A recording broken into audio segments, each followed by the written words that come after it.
오늘은 치수 변수 두 번째를 진행하도록 하겠습니다. 지난번처럼 렉탱글 골뱅이 30,30 카피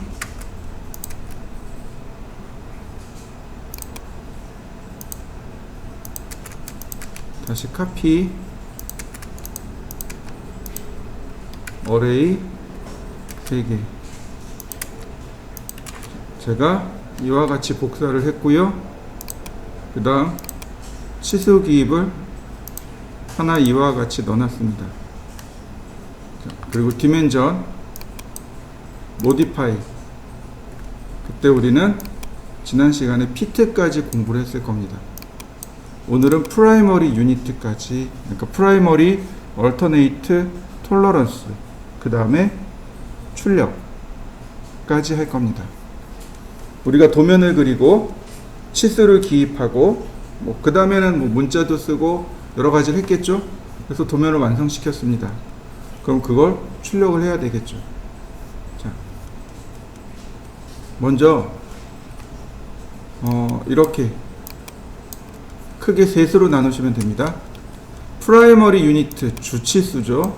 주치수는 크게 이렇게 셋으로 나누시면 되는데, 자, 유니트 포맷을 보시면 단위입니다. 단위예요. 단위인데 사이언티픽 과학지수, 디시멀 십진법, 아키텍처 건축. 근데 이것보다 우리가 쓰는 건 뭐냐면 윈도우 데스크탑을 쓰시면 됩니다. 윈도우 데스크탑을 쓰시면 돼요. 자, 윈도우 데스크탑과 디시멀의 차이점을 알려드릴게요. 치수 기입을 할 겁니다. 클릭하고, 자, 선을 하나 이렇게 그렸습니다. 제가 1000mm짜리를 하나 그렸어요. 그러면 이렇게 이게 이제 십진법입니다. 십진법에 의해서 치수가 이렇게 나와요. 그런데 이렇게 보는 건 어렵습니다. 모디파이 프라이머리 유니트, 얘를 윈도우 데스크탑으로 놓으면 이렇게 바뀝니다. 이렇게 1000단위 자릿수가 들어가요. 디시멀은 1000단위 자릿수가 안 들어갑니다. 그런데 윈도우 데스크탑은 1000단위 자릿수가 들어가요. 여러분도 한번 해보시죠. 제가 치수를 이렇게 넣어봤습니다. 지금 보시면 소수점 자릿수가 어떻게 제대로 잘 찍히는 거 보이시나요? 이게 윈도우 데스크탑의 두 번째 특징입니다. 윈도우 데스크탑으로 놓았을 때 1000단위 자릿수와 소수점이 마침표로 제대로 나온다는 겁니다. 자, 다시 볼까요? 모디파이, 얘를 디시멀로 놨습니다. 자, 어떤가요? 쉼표로 나오죠. 1000단위 자릿수가 쉼표로 나와요. 그럼 이거 뭘로 읽어야 돼요? 좌표로 읽어야죠. 그죠? 자, 그래서 이 두 가지, 1000단위 자릿수와 소수점의 자릿수가 윈도우 데스크탑은 올바르게 표현이 된다라는 사실인 거죠. 그러면 디시멀에서는 안 되나요? 근데 디시멀에서는 1000단위 자릿수는 못 찍습니다. 그러나 여기 디시멀 세퍼레이터라고 하는 것이 있습니다. 디시멀 세퍼레이터가 바로 소수점 마침표를 바꾸는 옵션입니다. 지금 보시면 콤마로 되어 있어요. 이걸 페리오드로 바꾸시면 이와 같이 1000단위 자릿수가 마침표로 1000단위 자릿수가 아니고 소수점이 마침표로 바뀌게 됩니다. 자, 여러분들도 한번 바꿔보시죠. 이렇게 디시멀 세퍼레이터를 바꿔보시면 됩니다. 한번 바꿔보시죠. 보시면 프리시즌이라고 있습니다. 이 프리시즌이 소수점 자릿수를 제어할 때 쓰는 단어입니다. 보시면 소수점 두 자리까지 표현해 주세요, 이런 뜻입니다. 소수점 두 자리예요. 자, 보시죠. 자, 얘를 제가 이렇게 움직여 봅니다. 소수점 두 자리까지 나오는 거 보이시나요? 소수점 두 자리까지밖에 안 나옵니다. 그런데 다시 볼까요? modify 프리시즌을 제가 9자리까지 놨습니다. 자, 9자리까지 표현되는 거 보이시나요? 네.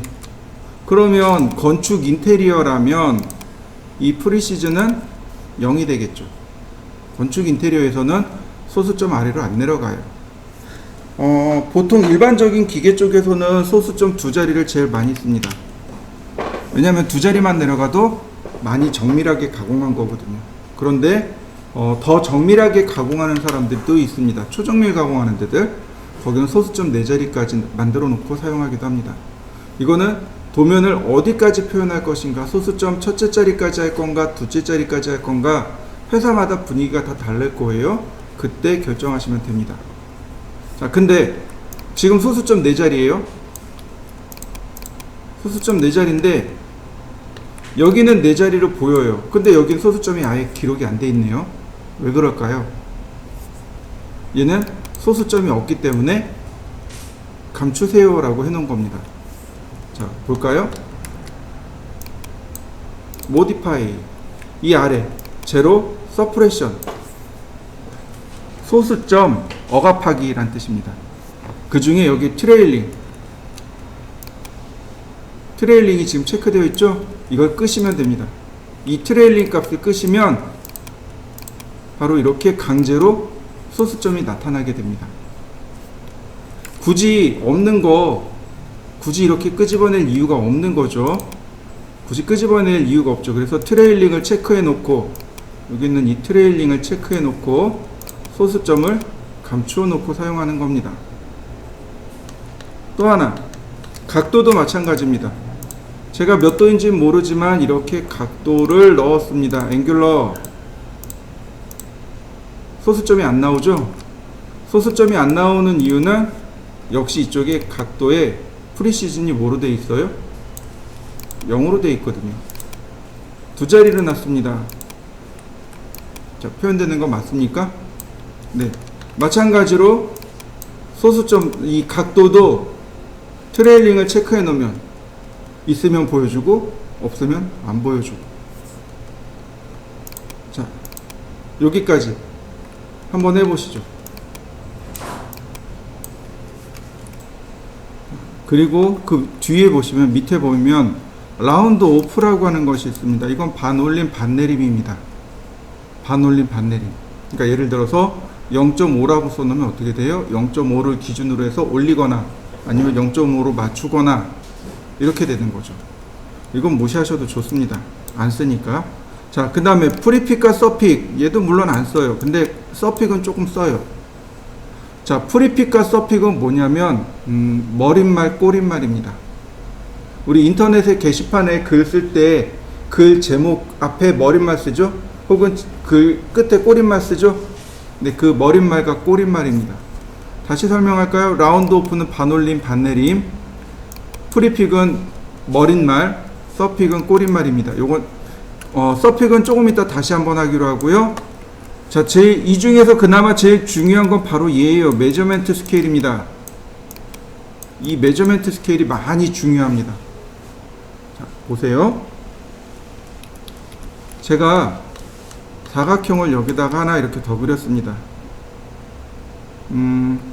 라인, 미드, 퍼펜디큘라, 옵셋 10mm,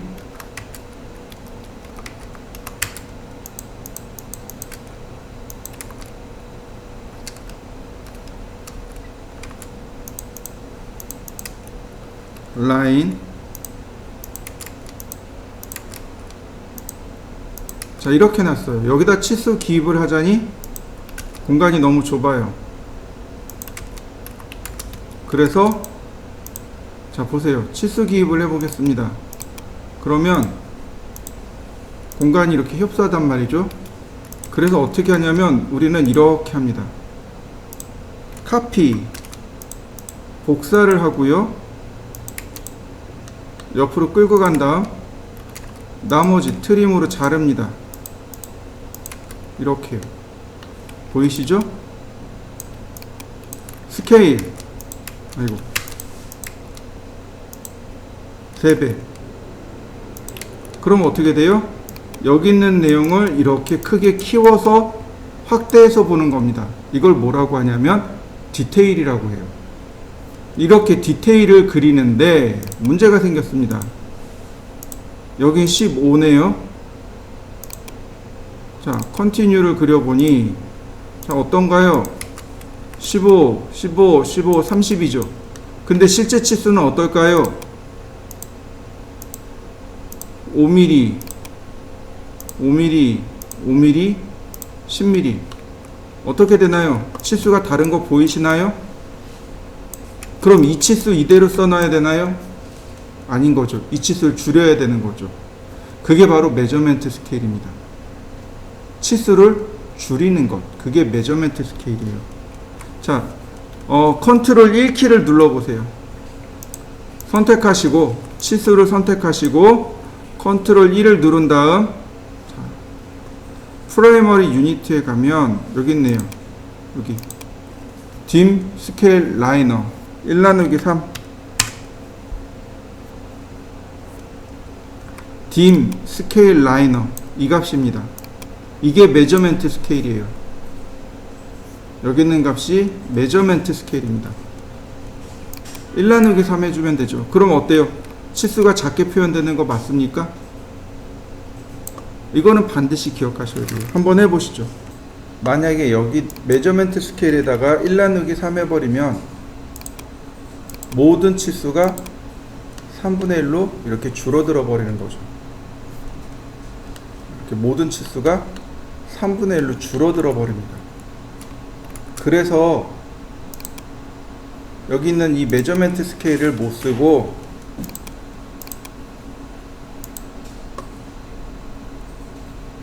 스케일 라이너를 이용하는 게 바로 그 이유입니다.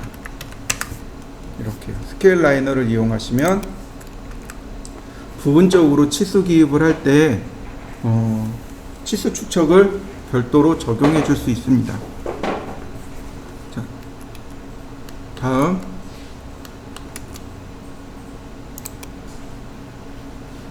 얼터네이트 유니트. 얼터네이트는 부차적인 혹은 부가적인이라는 뜻입니다. 즉 프라이머리가 핵심이 되는 치수라면 얼터네이트는 이 프라이머리 유니트를 대체할 만한 치수를 얼터네이트라고 합니다. 여기 나와 있는 디스플레이 얼터네이트를 누르면 이와 같이 대체 치수가 밑에 나오게 됩니다.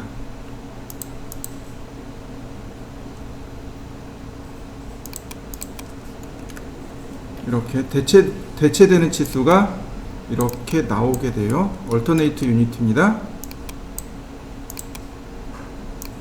얼터네이트 유니트를 체크하면 이렇게 2차 치수가 나타나게 되는데 역시 마찬가지로 보면 유니트 포맷 디시멀로 되어 있네요. 네, 윈도우 데스크탑으로 받쳐주시면 되고 프리시즌 소수점 몇째짜리까지 표현할 것이냐 이 얘기인 거죠. 자, 트레일링을 체크해 놓으면 소수점이 있으면 보여주고 없으면 안 보여주고. 근데 중요한 건 뭐냐면 바로 이거예요. 도대체 30이라는 건 알겠는데 1.18이라는 건 도대체 뭐냐 이거죠.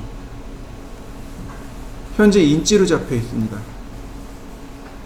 30mm 1.18인치.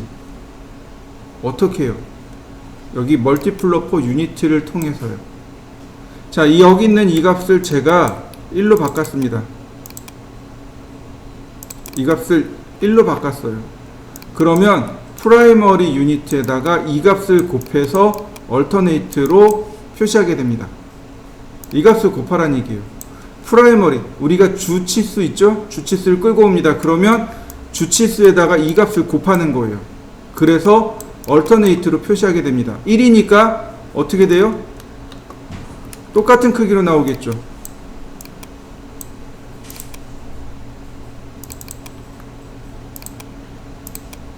자, 어떤가요? 똑같은 크기로 나오는 거 맞습니까? 네.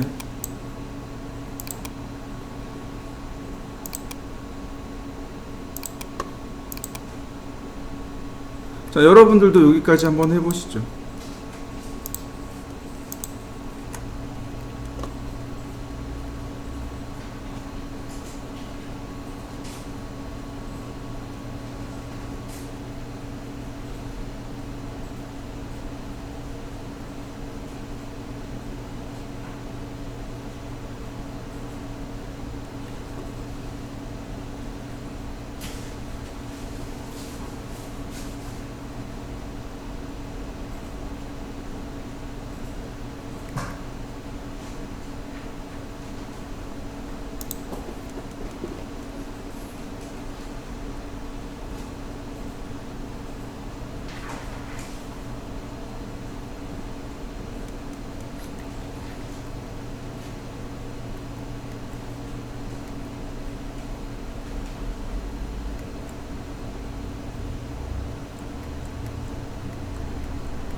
자, 다음 또 보실까요?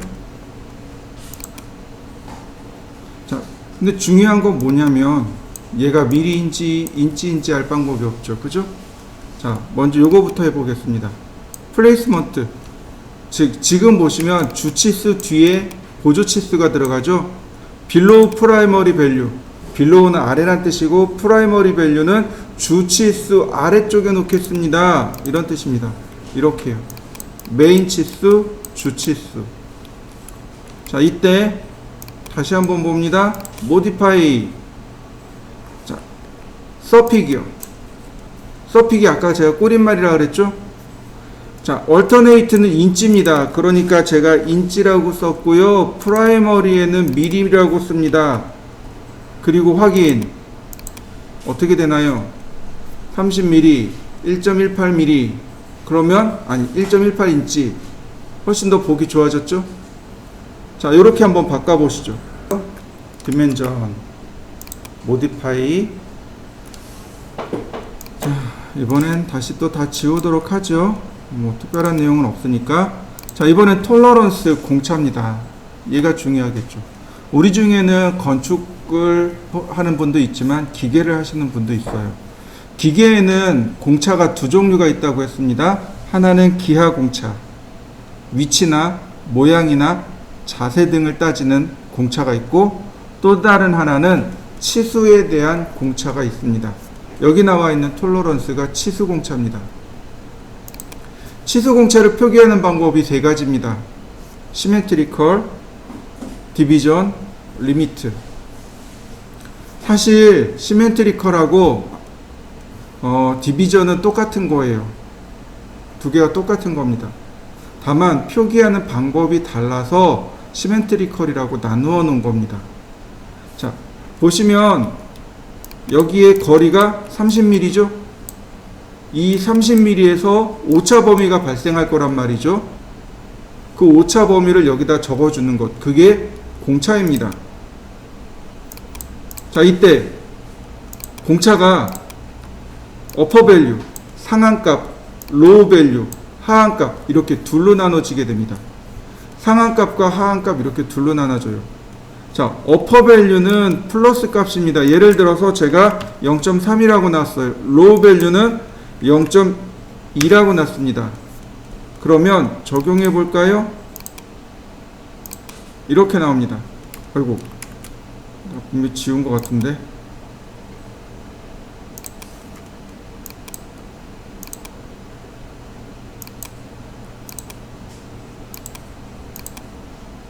보이시나요? 30mm를 기준으로 해서 마이너스 0.2 플러스 0.3. 그럼 무슨 뜻이 되는 거예요? 29.8mm에서 30.3mm까지 그 사이에 치수가 만들어지면, 형성이 되면 허용하겠습니다. 이런 뜻이 됩니다. 얘를 upper value, 상한값, 얘를 low value, 하한값이라고 합니다. 자, 여러분들도 한번 해보시죠. 이거 디비전입니다. 디비전으로 놓고 하시면 이런 모양을 만들어낼 수 있습니다. 디멘전, modify, 톨러런스. 자, 그러면 시메트리컬은 뭐냐면 위에, 그러니까 상한값과 하한값이 똑같은 걸 시메트리컬이라고 합니다. 예를 들어서 0.1이라고 놨습니다. 그럼 로우 밸류는 아예 편집이 안 돼요. 그래서 이렇게 보입니다. 플러스 마이너스 0.1. 그럼 무슨 뜻이에요? 29.9에서 30.1까지 허용하겠습니다. 이런 뜻이 됩니다. 그러니까 즉 시멘트리컬이라는 건 위아래가 똑같은 것, 이게 시멘트리컬이에요. 근데 이거를 디비전으로 이렇게 나눠서 볼 수도 있어요. 이거 디비전으로 나눠서 이렇게 놓을 수도 있습니다. 이렇게요. 상한값과 하한값 이렇게 똑같은 것, 이걸 시멘트리컬이라고 합니다. 그래서 설계할 때 이렇게 표시하지 않고 어떻게 표시하냐면 바로 시멘트리컬로 체크해서 이렇게 플러스 마이너스로 표기하게 됩니다. 자, 한번 해보시죠. 다시 또 보겠습니다. 보시면 이렇게, 자, 이렇게 보시면 공차의 문자가 있어요. 이 공차 문자의 크기가 스케일링 포 헤이트입니다. 일반 문자의 1이 되어라. 이 일반 문자 곱하기 스케일링 포 헤이트에서 치수 공차의 문자로 표기되어라 이렇게 되어 있는데 사실 이거 이렇게 크지 않습니다. 또 하나 버티컬 포지션, 지금 치수 문자가 맨 아래 걸려 있죠. 이거부터 바꿔보죠. 미들입니다. 이렇게 중간에 걸쳐 놔야 돼요. 치수 문자는 치수 공차 중간에 걸려 있어야 됩니다. 또 하나, 이 스케일링은 0.5가 돼야 됩니다. 이 두 가지예요. 스케일링 포인트 0.5. 그래서 이렇게요. 공차가 아주 작게 표시됩니다. 항상 이거 바꿔 놓으셔야 돼요. 이렇게 스케일링 포 헤이트는 0.5, 버티컬 포지션은 미들. 자, 한번 바꿔 보시죠. 자, 보시면 이제 이렇게 디비전으로 놓고 보시면 이렇게 상한값, 하한값 값을 이렇게 따로따로 주겠죠. 근데 어퍼 밸류에 0.1을 줬더니 플러스 0.1이 나옵니다. 로우 밸류에 0.1을 줬는데 마이너스 0.1이 나와요. 다시 말하면 어퍼 밸류는 원래 기본값 자체가 플러스 값입니다. 로우 밸류는 기본값이 마이너스예요. 우리가 중학교 수학 시간에 배웠던 거 기억하실 거예요. 플러스 곱하기 플러스는 플러스고 마이너스 곱하기 마이너스는 플러스고 플러스 곱하기 마이너스는 마이너스가 됩니다 라고 했던 거 기억나시죠? 네, 이 공차 값이요 이렇게 플러스 마이너스로만 나오는 게 아닙니다. 플러스 플러스도 되고요 마이너스 마이너스도 나옵니다. 그러니까 플러스 플러스는 어떻게 돼요? 내가 지정한 이 기준 치수보다 더 큰 치수가 되죠. 그래서 헐거운 맞춤이 됩니다. 내가 이만큼이야 라고 했는데 그거보다 더 크잖아요. 그러니까 거기에 맞추어질 때 더 큰 거죠. 반대로 마이너스 마이너스가 나와요. 그럼 내가 원했던 것보다 조금 더 작은 거죠. 억지 끼워 맞춤이 나옵니다. 그래서 공차가 세 가지예요. 헐거운 끼워 맞춤, 이쪽부터 헐거운 끼워 맞춤, 억지 끼워 맞춤, 그 다음에 일반 끼워 맞춤 이렇게 됩니다. 지금 보시는 이거는 그냥 보통 공차, 일반 공차예요. 자, 그러면 위의 값은 0.3이고 아래 값은 마이너스 0.1입니다. 그러면 다시 볼까요? 로우 밸류가 어떤 값이라고요? 마이너스라 그랬어요. 음수라고 했어요. 그런데 들어온 값이 음수니까 어떻게 되는 거예요? 나오는 건 플러스로 나오게 되는 거죠. 이렇게요. 둘 다 플러스 플러스로 나오죠? 자, 여러분들도 한번 해보시죠. 자, 이번에는 억지 맞춤에 대해서 볼까요? 마이너스 0.1, 그 다음에 여기는 0.3. 어퍼 밸류는 플러스 값이니까 마이너스가 들어오면 마이너스로 나옵니다. 로우 밸류는 원래 마이너스니까 플러스가 들어오면 마이너스로 나오는 거죠. 그래서 둘 다 이렇게 마이너스 마이너스 나오기도 합니다. 자, 억지 끼워 맞춤도 한번 해보시죠. 마지막으로 하나만 더 보도록 하죠. 디비전이 아니라 이번엔 리미트입니다. 리미트예요. 자, 무슨 얘기냐면 이걸 아예 값을 이렇게 대입해 버린 겁니다. 현장에서 작업하는 작업자는 플러스 마이너스를 주면 화내요. 왜냐면 자로 재서 그 자리에서 확인해야 되는데 플러스 마이너스로 놔버리면 어떻게 돼요? 그걸 다시 환원을 시켜야 돼요. 그러니까 차라리 치수를 이렇게 보여줘야 돼요. 그래야 현장에 있는 작업자들은 작업을 할 수 있는 거죠. 그래서 현장 작업자들을 위해서 값을 대입해서 보여주는 것, 이게 리미트입니다.